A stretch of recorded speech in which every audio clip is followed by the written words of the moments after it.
Welcome to Amplify Digest. I'm your host, Lars Schmidt, and as I do in each episode, I'll be breaking down some of the top news and trends and all things people in 5 minutes or less. So, we kind of have to start here. I know this isn't necessarily purely a people issue, but it really is. And unless you've been away from internet for the past week, several weeks really, you have known that Elon Musk has been really kind of dancing with this idea of acquiring Twitter, made a bid, it was initially rejected, and then yesterday it was accepted. And so what does this mean for Twitter? I don't know. And neither do you. And I think that, what will be interesting to see is how this plays out over time. There are people that are very in favor of this acquisition and what it may do to Twitter. And there are certainly people very against this acquisition and what it may do to Twitter. And when you think about, Elon's track record as a businessman, as an entrepreneur, as an innovator, it's unrivaled. He's done some incredible things, obviously, but with, SpaceX, with Hyperloop, with Tesla, and so much more. And I think he has a track record of really boundary pushing innovation in technology. Critics will also say that while that is true, he does not have a great track record as it relates to equity and inclusion and diversity and workers' rights. And, this was a pretty hefty pay tag that he did pay for Twitter. There's speculation as to whether that may mean that advertising is now going to creep up steadily or aggressively to cover those costs.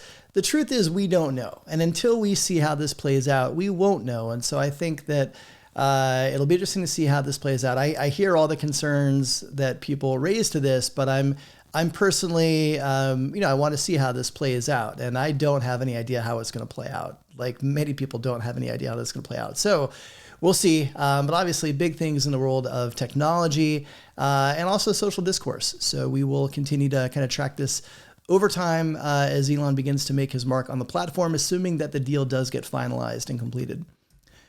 This was a fantastic article that you should definitely read from Protocol. It was a series of interviews and kind of advice pieces from some tremendous people leaders who I admire and respect. So go here. There's some great advice around how new people leaders should be thinking about their role in this new world of work, but also go here to source some incredible people leaders that you should follow and learn from. So again, all the articles I'm going to be walking you through, links to those can be found in the show notes on the Amplify Talent blog.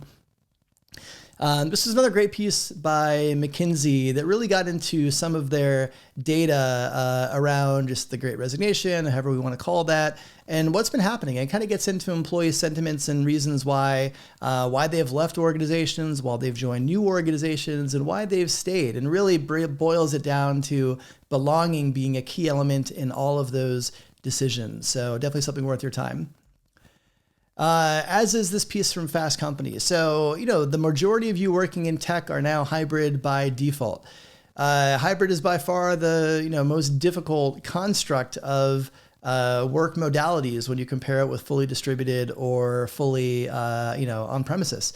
And so this piece gets into some of the ways that we really need to be thinking about hybrid if we're in this for the long term, and really being intentional around how we design hybrid, async versus synchronous work, the role of an office, and a lot more. So I know many of you are, in your return to workplace plans, and those are still evolving as they have been for the better part of 18 months.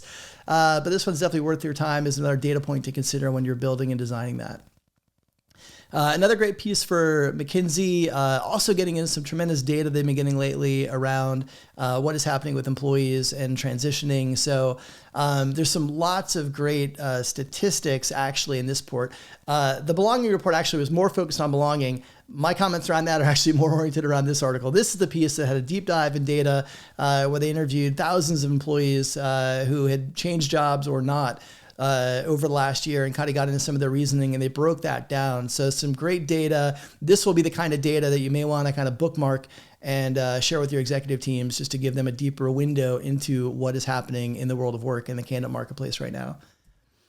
And another great piece by Wall Street Journal talking about just some unexpected hubs for talent in the US.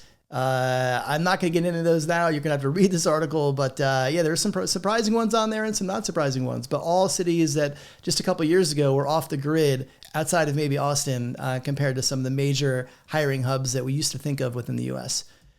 And then lastly, just want to close out with the podcast from this week. It was with the founder and CEO of Oyster, Tony Jamis. And I really enjoyed this conversation. It was great to get to know Tony. He's a humble leader. I like his vision, but I also really appreciated the mission-driven element of what he's trying to build. And so if you're interested in, if you're a customer of Oyster or you're looking for vendors to help you as you're supporting globally distributed workforces, this episode will give you a little bit more insight into what to expect. So that's a wrap for this week. I will see you next week. In the meantime, take care of yourselves, take care of each other, and I will see you next week.